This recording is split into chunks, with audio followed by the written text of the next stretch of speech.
We got a big weekend here. The Eagles, the Packers, Sunday. Speaking of Delaware, how about these guests we got today? How about this? So coming up at 12 o'clock today, Dorsey Levens will join us. Herbert. His take on the game. At 1 o'clock, we get an official ruling from Ike Reese on what Hugh Douglas has to do with his beard. I'm a little nervous. Yeah, you should be nervous. And at 1:30, the new head coach of Delaware State. You might know him as an Eagles wide receiver. His name's Deshaun Jackson.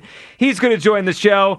All right, Hugh, we've had all week to talk about this game and think about it. And we do have some kind of troubling news from yesterday at Eagles practice. We'll get to that. But Hugh, we've talked about this game in every different way, waiting for Jalen Hurts to get back on the practice field, monitoring what's going on with Jordan Love, who did have a full practice yesterday. So it looks like both quarterbacks are going to be out there Sunday. And, we've kind of had our eye on the Packers a lot this year. We played them in week 1. We followed them all through the season, knowing we could see this team down the line. And, Hugh, I've thought about it. And sometimes my mind from the beginning of the week to the end will change, right? Sometimes it will stay the same. Sometimes I feel about a game on Monday, I feel the same way on Friday. I came in here Monday and I was nervous. I had nervous postseason energy. You know where that nerves have gone? Where did they go? They're gone. They're gone. Douglas. You know why? Because the Eagles aren't just going to win this game on Sunday. Hugh, the Eagles are going to win this game by a blowout. The Eagles are going to run the Packers out of the building. They have the better roster. They have the better offensive line. They have the better defensive line. They have the better coordinator. And they're playing a Packers team. He workshopped this thing. Yeah. I've been thinking about it all week. They're playing a Packers team that is a fraud good team. Like, they're good, but they're a fraud. They haven't beaten a team that's really any good the entire season. And I just keep going back to the weird vibes I saw on Sunday with that team, with their head coach basically saying, I blew the game, the quarterback getting hurt, the wide receiver getting hurt, the safety after the game saying we have to fix everything. This is a dead team walking into Philadelphia, and the Eagles are going to run them out of the building. 215-592-9494.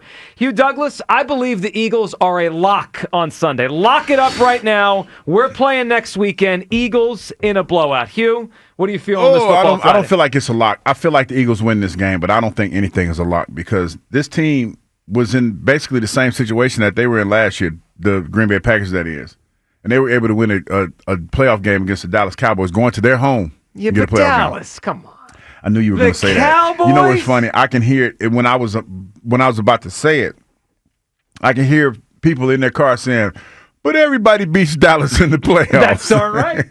Well, okay, I'll say it like this. Well, let's not us become Dallas. And I think that you have to protect yourself from that, man. I don't think that – like, I'm with you. I think the Eagles win this game. But I think that going to this game thinking that you could just throw your hats out there on the field and they just lay down because it's the Philadelphia Eagles and they're coming to town, it's going to be a little cold, that they're just going to give up. I think that's just not the right way to think about these things. Jordan Love is he hasn't progressed as a quarterback, in my opinion, over this season, but he's still a really good quarterback. And they're in the playoffs. And they got some pretty good wins under their belt as far as they got 11 wins. Well, they got 11 wins. 11 wins in the NFL is 11 wins. Yeah. You know, we can talk about the opponents that they played against and all the other good stuff. Garbage. And guess who else didn't beat a whole lot of winning teams and they ended up beating us? Who's that? Commodores.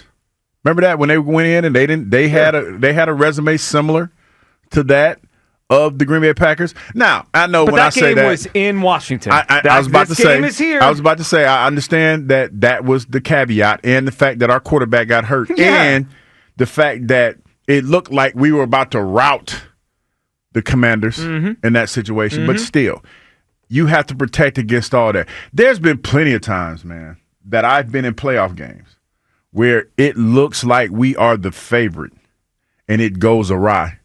Like, that's the thing that you always have to protect yourself against and realize that you're playing against an NFL team. You have some nerves here. Well, no, it's not.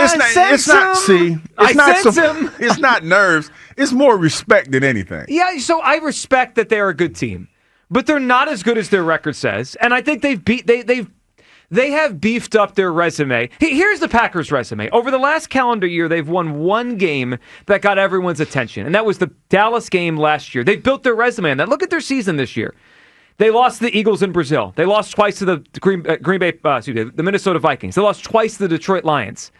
They haven't really stepped up and answered the bell when they've had to in almost any game. When they beat the Rams this year. That was a pretty nice win. That was probably their nicest win of the season. The Rams, I believe in that game, were out in Nakua.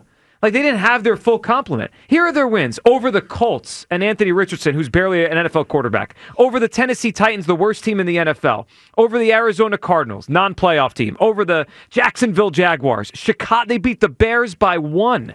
They blew out the Niners, who were playing their backup quarterback that day. This team is on paper, they look scary. And then you kind of dig deep. Yeah, they're paper tigers. They look scary on paper, and then you look deeper, and you're like, wait a second.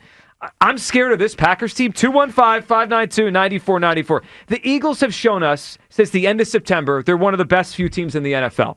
That's going to continue on Sunday. This is a lock. The Eagles are going to win this game. 215-592-9494. What are you feeling? Predictions, feeling, gut. It's a gut feeling Friday. Are the Eagles a lock to win this game? You know who's thinking like me? Jaws. Football guy Ron Jaworski. Listen to what he said about the Packers in this matchup. I just see no way. I see no way the Packers beat the Eagles. Wow, you see no way. See no way, Joe. Give me a little bit more on why. That shocks me. Well, I think Jordan Love is overrated. He's a solid quarterback, but he's overrated. Solid quarterback, but he's overrated. Man, I have a tremendous amount of respect for Jaws, and because Jaws knows more football than most people that I know, and he's watched a lot of film and everything. But still, Jaws even tell you, I believe, that you can never underestimate anybody. That you can never underestimate your opponent. I can right now. I see that. Yeah. I see that's what you're doing. I refuse to do that, man. I mean, because even though, like, there are so many different examples, even like the one last night when Notre Dame came into that game, and we talked about it before the game started, how everyone was stricken with, well, they had a lot of their players. I'm not going to say they had the flu in the locker room. They were decimated with the flu, and they still found a way to win that game last night, man. Even though it looked like early on that it was all Penn State. 10-0. Yeah, man, and Notre Dame was able to fight and get back in that game and won by a field goal. So it's one of those things where you never underestimate your opponent. You just can't do it. Yeah, I'm not underestimating them. I just think the Eagles are better. I actually think we're looking for reasons not to realize how good the Eagles are.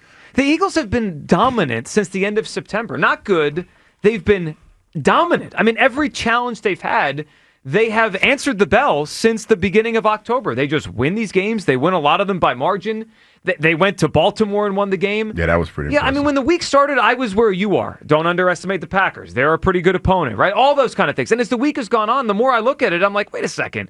They're way better. They have better players. They have home field advantage. They have better coaches. They're going to win this game. You woke up this morning and realized what you're working with. You woke up this morning like, I realized what I'm capable of. I've realized they're going to win this game by 2 scores. 215-592-9494. Of course, there's the other side. There's, you can call it scared. You can call it, not taking them lightly. Ross Tucker, also a football guy, he warned against taking the Packers lightly. Here's what he told us. They went into Dallas last year in the 2-7 game and annihilated the Cowboys. And then they went out to San Francisco, the number 1 seed, and they really could have, would have, should have won that game. I mean, I can think of like 5 plays in that game that if it had gone the other way, if the Packers guy just intercepts the pass that Purdy threw right to him or whatever, that the Packers win that game and it's a Lions-Packers NFC Championship game. So it's not a favorable draw. It's not a good thing. For example, if the Commanders came in, I don't really think that they would be able to beat the Eagles at the Link. If the 7th seed in the AFC or the 6th seed in the AFC, the Broncos or the Steelers came to Link, no way, no shot. I think the Eagles are better. I think the Eagles will win the game, but there's a decent percentage chance that the Packers come in and play really well and win the game. I mean, if they played 10 times, I don't know, the Packers win 3 times? I don't know how many times that is. 4 maybe? The difference, I will say, is they're kind of limping to the finish line. See, I understand what Ross said there, and the Packers obviously have some talent, and there's a world where they keep this thing close. And obviously, if it's a close game, you get nervous. But they are limping to the finish line. Like, literally, they lost their best deep threat last week. He's out. Remember last year what happened to the Eagles in Week 18 when they played A.J. Brown? They lost him, and then they went on the road in the playoffs. They got spanked. Got smashed. They scored 9 points. That could happen to the Packers this week, and they lost their best, and their quarterback is hurt. Remember last year Jalen Hurts broke his finger or dislocated his finger in the last week, and then he looked like crap in the playoff game? Jordan Love has an elbow issue. The more I think about this, the more this is setting up for the Eagles to roll. 215-592-9494. Hughes, what's the word? You can say plant-based because that's what you were about to say. Well, it's a football Friday for a playoff game, and you're warning me not to take people lightly. Well, you can't take them lightly. I am. I mean, Josh Jacobs is a good running back. He's good. He's a good running back, man. And we've seen, just like on our team, that if you get him rolling, he could be a whole problem. Okay, great. He could be a whole problem. I look at it like this, Joe. 1-0 playoff games in his I look career. at it like this. When you look at man for man, they're 22 against ours. We're better. We're favorable in that position. But they're not a slouch. They're a decent team. And that's the thing that you have to guard against. Because going in there thinking that you're going to need less than your best effort, because when you say, oh, it's a blowout, that's what it kind of feels like to me. Oh, you can take this day off, fellas. They're not going to come to play. No, you can't do that. It's the playoffs. Well, no one's saying take a day off. I just feel supremely confident the Eagles are going to blow them out. This feels like, when you go into, I don't know what Eagles fans do to prepare for the game, but, maybe when they're a little nervous, they prepare their best meals because they're into it, and they the filet mignon, the shrimps, and all. I'm doing that on purpose, so don't nobody text me talking about it's not filet mignon, it's filet mignon. I know that, so don't hurt yourself trying to correct me. Yeah, and all of those what they call charcuterie boards and all of this stuff. Nailed it. Yeah, all of that. Instead, you say, "Oh, this is an easy game," so now you just rolling out grilled cheese sandwiches and juice boxes. No, you better bring the good stuff to this game. You got to bring the A game. I'm deeming this a juice box game. 215-592-9494. Today's show sponsored by Klondike Kates. Enjoy Bud Light and Michelob Ultra Specials all football season at Klondike Kates. 215-592-9494. Are the Eagles a lock on Sunday? As we get ready for the start of the postseason, I've thought about this game all week, and I just keep having this feeling they're going to win this game by double digits.